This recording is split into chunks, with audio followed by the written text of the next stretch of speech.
Greetings. If you're listening on the Sabbath, Shabbat Shalom. Some of you were present. This is the anniversary of my younger son's, Jonathan's, and youngest child, Jonathan's bar mitzvah, and some of you were there in Anaheim, California when it took place, I suppose. And it was Shabbat Nachamu, the Sabbath of consolation.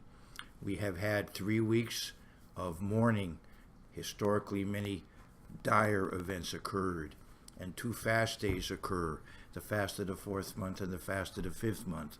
Now those days are behind us, and we're in a pre-festival mode. We have less than 50 days to the Festival of Trumpets, Rosh Hashanah, the beginning of the secular year. And so on this Sabbath in the synagogues, they're reading preachers of the word, preachers of the word. Comfort my people, says the Eternal. Nachamu ami, Yomar Elohechem. And let me go on to read a little more. Isaiah 40 and verse 2.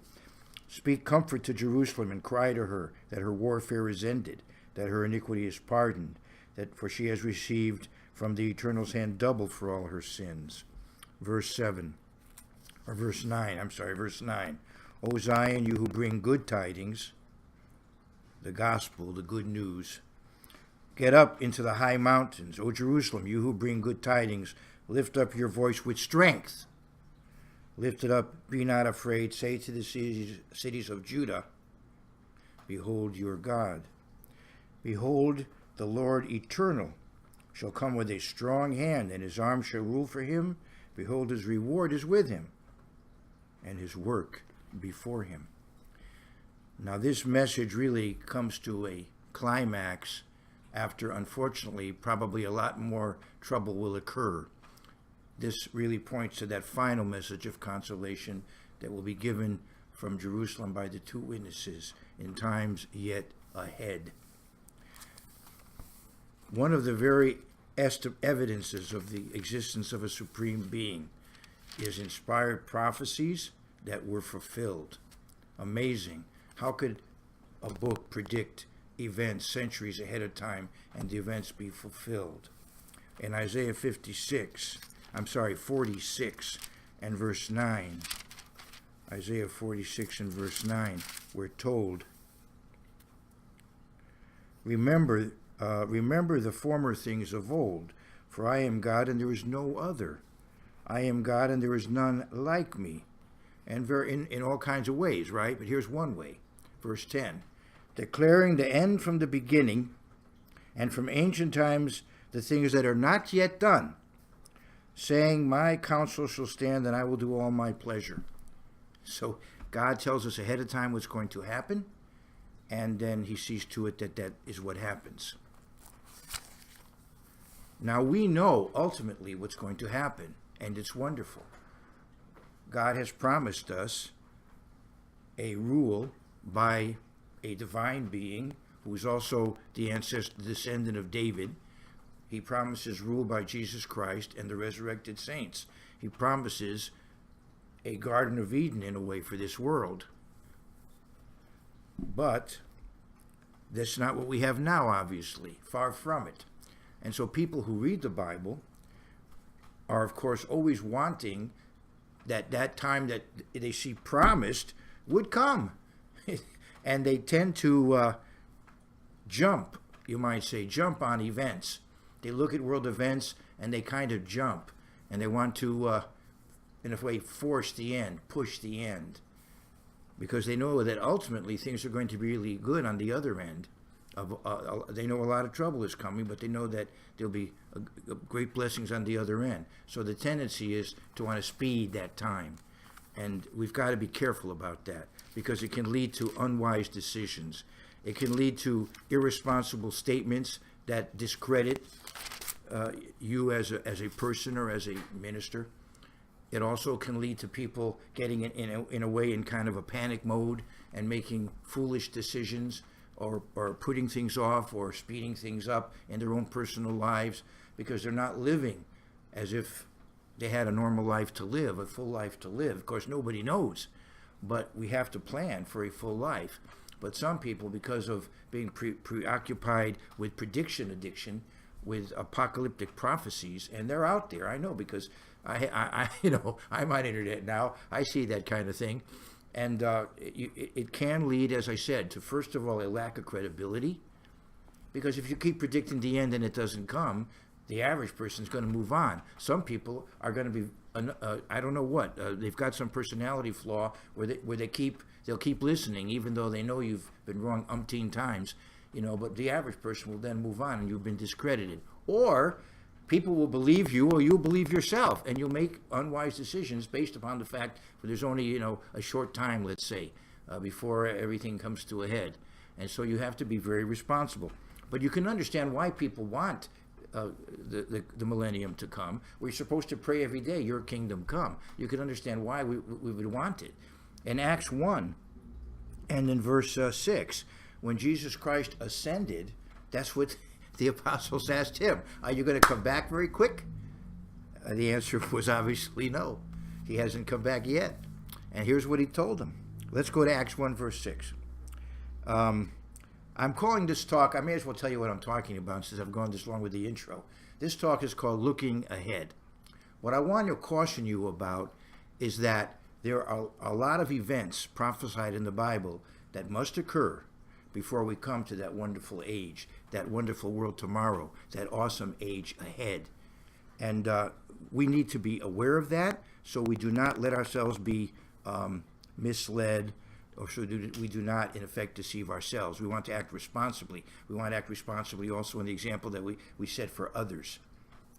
So we understand the promise, yes. We understand that it is going to come. We've read the end of the book, and we win. But there is time, and we have to be aware of that, and not be just carried away with various movements that arise, or strange ideas that occur as people take certain verses, and instead of putting all the data together, they take a few verses and they take the ball and run with it, and they run and they run in the wrong direction. So in any way, Acts 1 and verse 6. Therefore, when they had come together, they asked him, saying, Lord, will you at this time restore the kingdom to Israel? And he said, it is not for you to know times or seasons. You hear that? It is not for you to know times or seasons which the Father has put in his own authority. Oh. But you shall receive power when the Holy Spirit has come upon you. That was going to be 10 days later on Pentecost. But you shall receive power when the Holy Spirit has come upon you, and you shall be witnesses to me in Jerusalem. Starts there, and that's where it ends too. In Jerusalem, and in all Judea and Samaria, and to all of the earth. So the church began in Jerusalem. It spread to neighboring Judea and Samaria, and then all around the world. That was the goal. That's the ideal. That's what has to happen too before Christ returns. People all around the world need to be exposed to what his teachings are.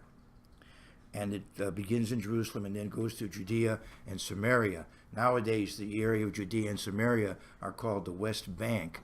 So we have to change the parable, Instead of the Good Samaritan, we have to have the Good West Banker. But anyway, it starts in that area and goes, all around the world.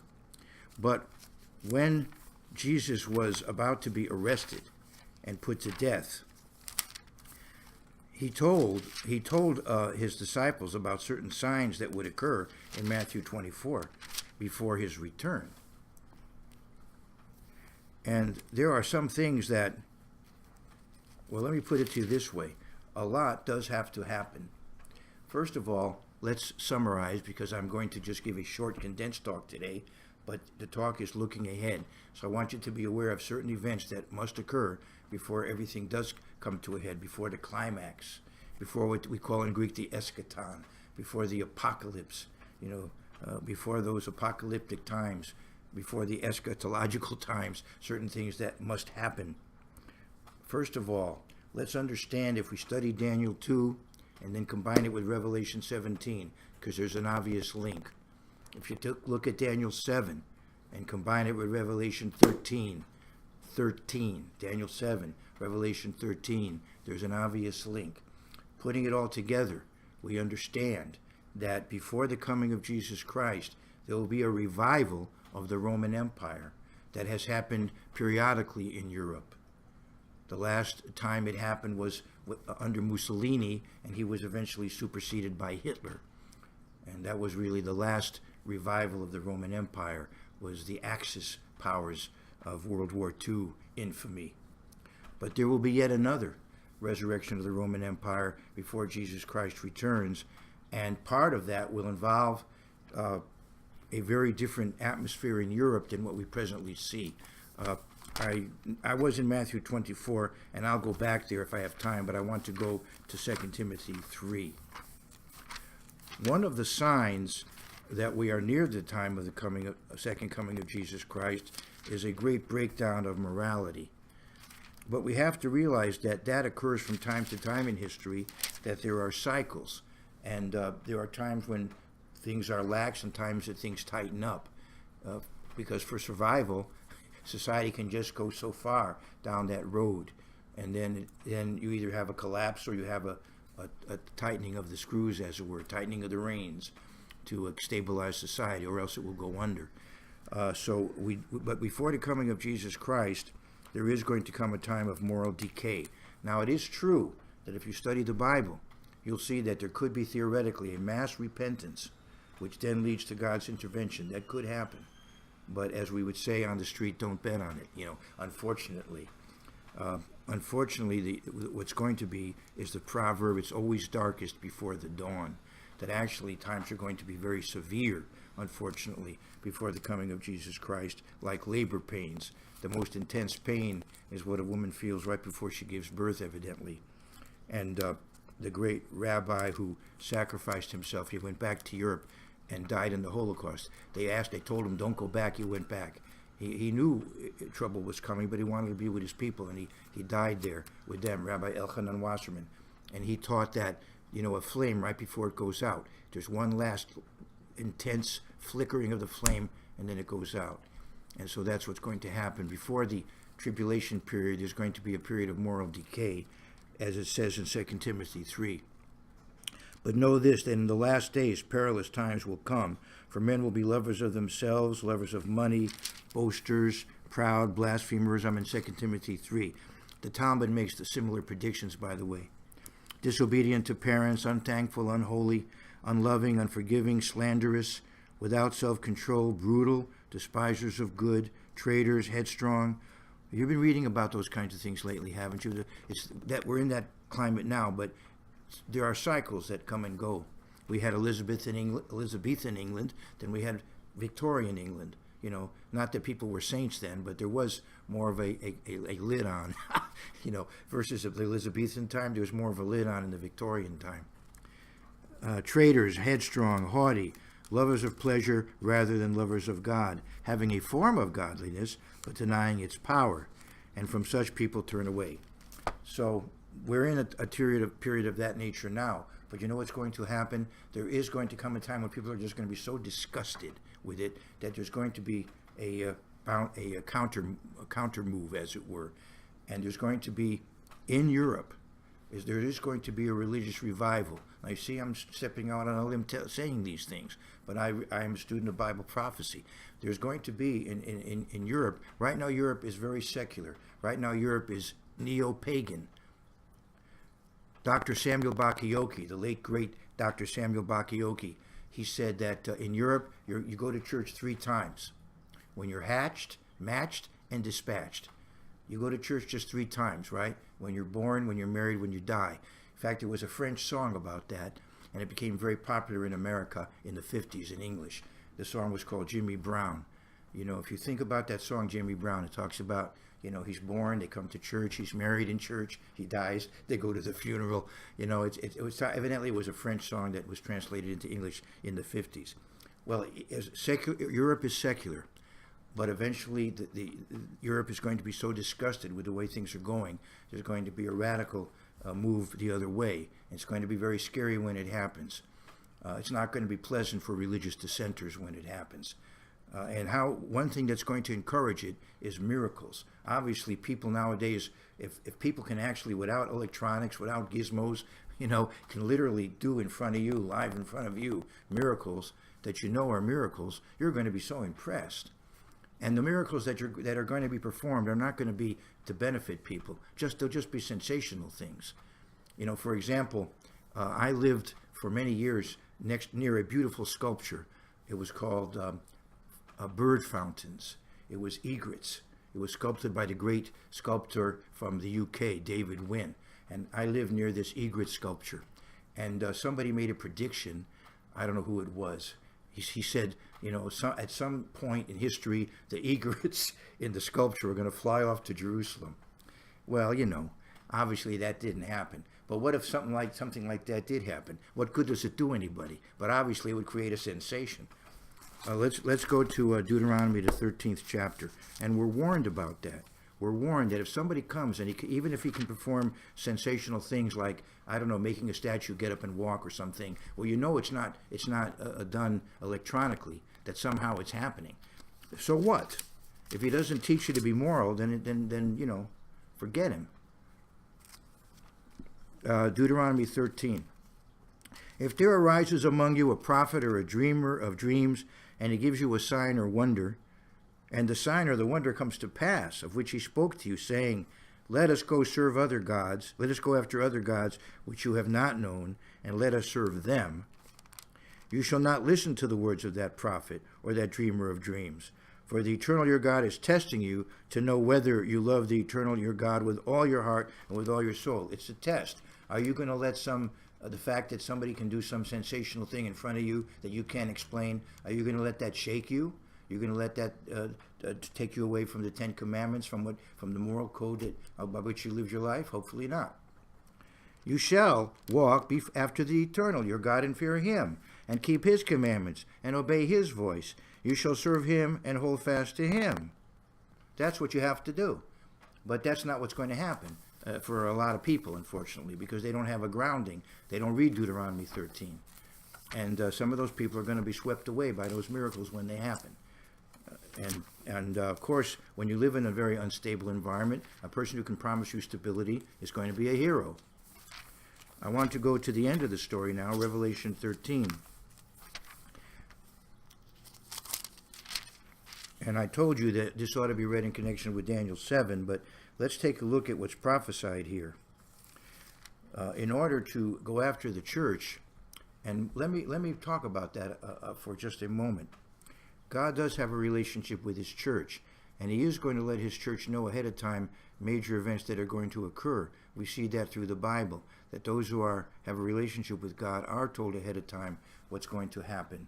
I talked about last week what John said about God in the first chapter, that he's full of kindness and truth, and actually it goes back to a statement in Exodus 34 verse 6, which there in the Hebrew is Rav Chesed Ve'emet, abounding in loving kindness and truth.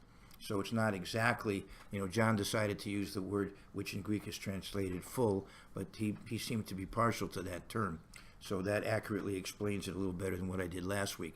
But the point I want to bring out now is because God is loving, full of loving kindness, abundant in loving kindness, he does let the church in on what's going to happen. And I want to go to John 15 and show you, there are a lot of examples, but I'll just turn there. John wrote Revelation, and he wrote the book of John. This is what I believe. And in John 15, and in verse 14, he says, you are my friends if you do whatever I command you. So those people who really do what Jesus said, they're his friends. And he tells his friends what he's going to do, Don't you share with your friends what your plans are, if they're really good friends? No longer do I call you servants. This is verse 15. For a servant does not know what his master is doing. But I have called you friends, for all things that I heard from my Father I've made known to you. Now, let's talk about those who are friends of Jesus Christ. They're talked about here in Revelation 12 and verse 17. They're people that, of course, Satan hates. Verse 17 of Revelation 12. And the dragon was enraged with the woman, and he went to make war with the rest of her offspring. Why the rest? Because earlier it talks about the church being taken to a place of protection when the persecution really gets intense. So I may as well, before I go further with Revelation 13, talk about that. I hope you haven't lost my point. My point is that there's coming a religious revival in Europe. It is obviously not there now.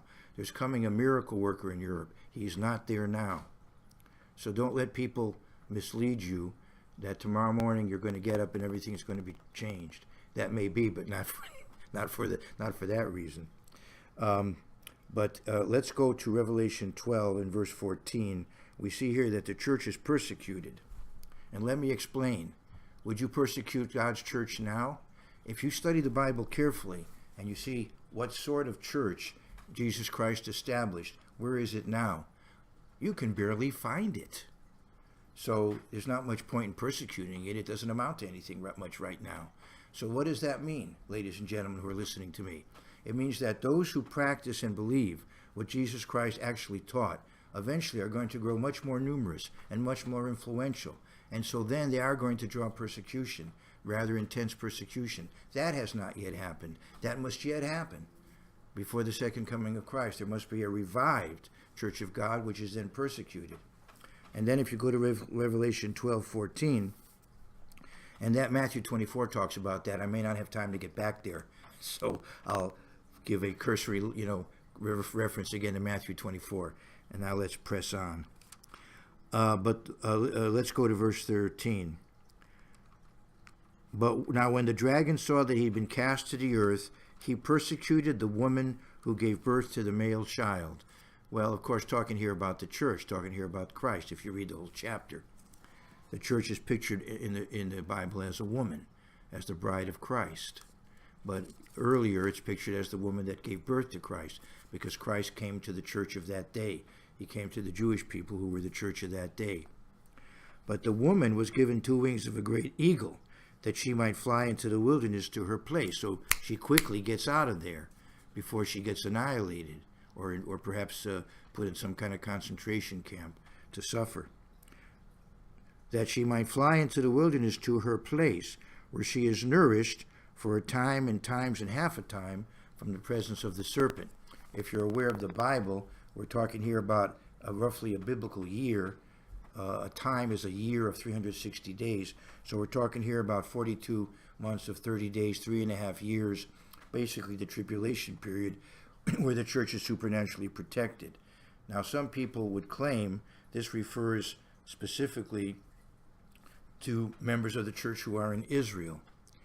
And if so, it still hasn't happened. And if so, where is that church now? Does that church even exist in any significant way? Let's go to Matthew 24. I'll get back to Revelation 13, but this is a needed detour, I suppose. Matthew 24.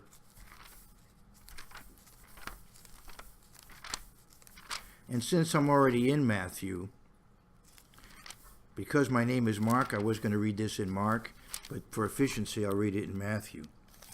Matthew 24, verse 6. All right, are you there?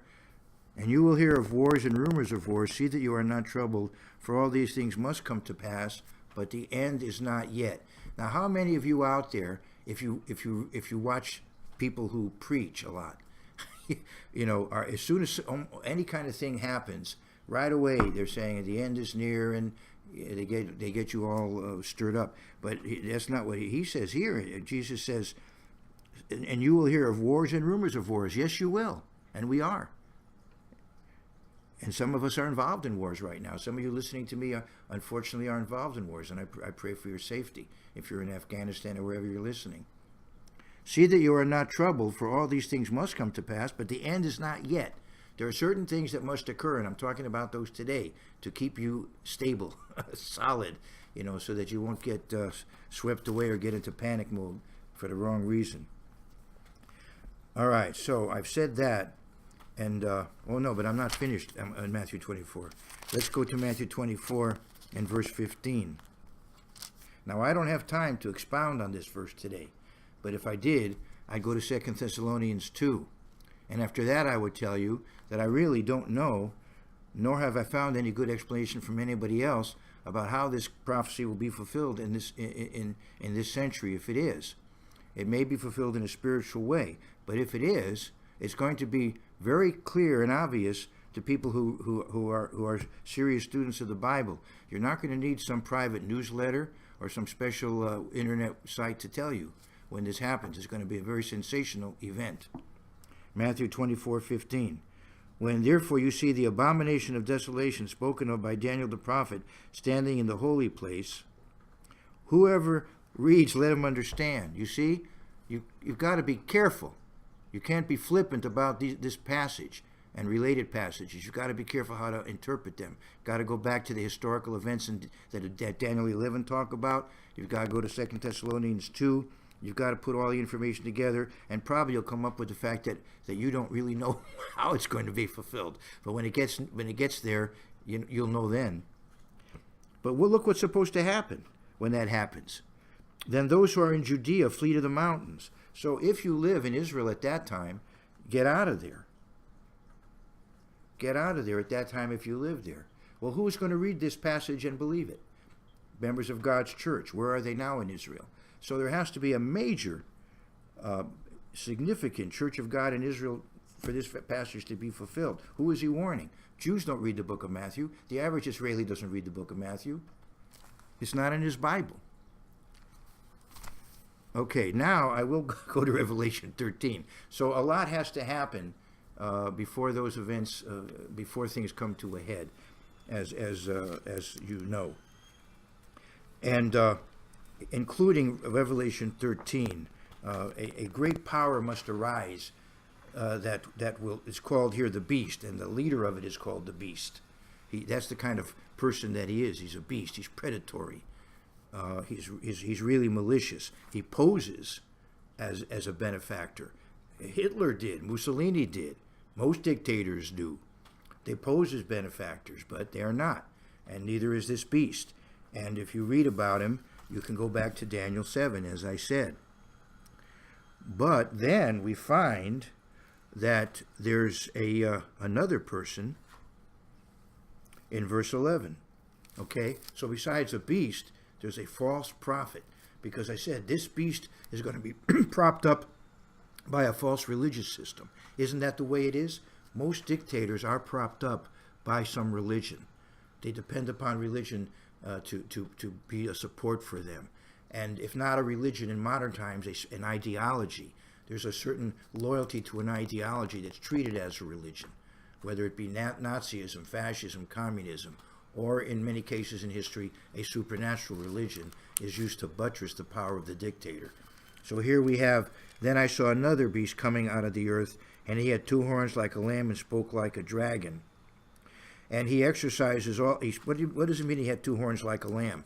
He seems to be Christ-like to the average person. But he spoke like a dragon, so really Satan is inspiring what he has to say.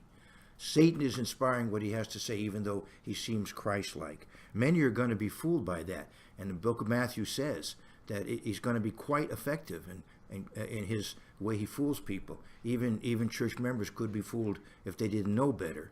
But hopefully they do know better. Go back to Matthew 24, you'll read that. Verse 12.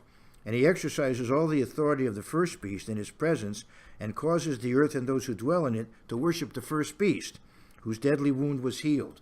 We're talking about the Roman Empire, which fell and then was resurrected, and it's been resurrected several times in history, the last one being in the 20th century, or near the midpoint of it. Verse 13. See, if you were here in Central Florida where I'm speaking, I think you hear thunder outside. That's to emphasize my point, right? Verse 13. He performs great signs. See, I told you about that. He performs great signs. Well, actually, Moses did in Deuteronomy. I'm just repeating it. He performs great signs so that he even makes fire come down from heaven. That's a neat trick. Nobody can do that. I mean, I imagine with special effects. I mean, I've gone to Fantasmic at Walt Disney World. I've seen fire come up out of water. I've seen all kinds of things. But I knew that those were synthetic things, that people just can't do that. And he can't either here. He has supernatural powers behind him, but you could call them the dark side, and I don't want to be flippant about it. He has satanic power, demonic power. That's why he does these things. Verse 13, there goes the thunder. Maybe it's loud enough you heard it. Verse 13, he performs great signs so that he even makes fire come down from heaven on the earth in the sight of men. So what good does that do anybody? It's not like what Jesus Christ did, healing people, helping people the way he did. No, he does these sensational things that cause a great stir and get people all excited. And it causes a religious revival, and then they get behind this dictator, and it leads to world wars because now the eastern part of the world doesn't agree, so you've got a war between East and West, and that's all talked about here in the book of Revelation. So a lot has to happen before history does come to a climax. Very scary events.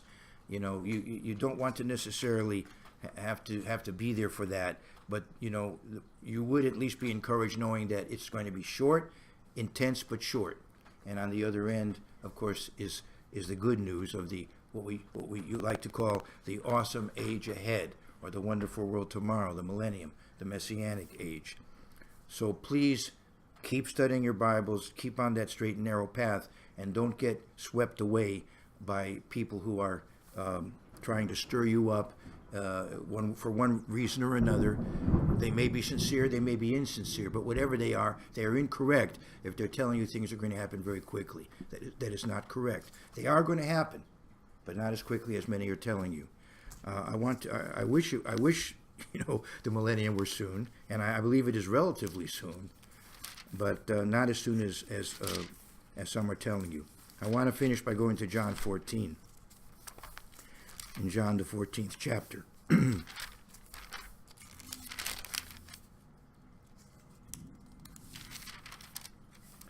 I got sidetracked a little bit there. And before I go to John 14, I am going to go to Revelation again, because I got a little bit sidetracked. I want to go back to Revelation 12:17. Everything I said, I hope, was coherent and 1, 2, 3 order. But now I'm going to mention a final point, and it does really work well here. And that is that the Church of God does have, as I said earlier, a special responsibility to understand what is to come and then to share it when it is understood. And that's what I'm trying to do. I'm not telling you, in other words, if I speculate, I tell you I'm speculating. If I'm telling you I'm reading a promise in the Bible, then I'm reading it and telling you. But in Revelation 12:17, let's go back to that verse. And the dragon was enraged with the woman, and he went to make war with the rest of her offspring, who keep the commandments of God and have the testimony of Jesus Christ. That's why, because of this verse in Revelation 14:12, I've chosen to call this congregation Christian commandment keepers. We keep the commandments of God and have the testimony of Jesus Christ. But let's notice what the testimony of Jesus Christ is. And that's basically what I told you at the beginning of this talk, and what's covered in Acts 3. If you go there, Acts 3:19 to 20 through 21. I want to go to, however, to Revelation 19. You can turn to Acts 3 later, verses 19 to 21. Do that as a homework assignment. But right now, go to Revelation 19 and verse 10. And I fell at his feet. This is John talking about the fact he saw an angel. And I fell at his feet to worship him. But he said to me, see that you do not do that. You see, a Christian doesn't even worship an angel, let alone a person.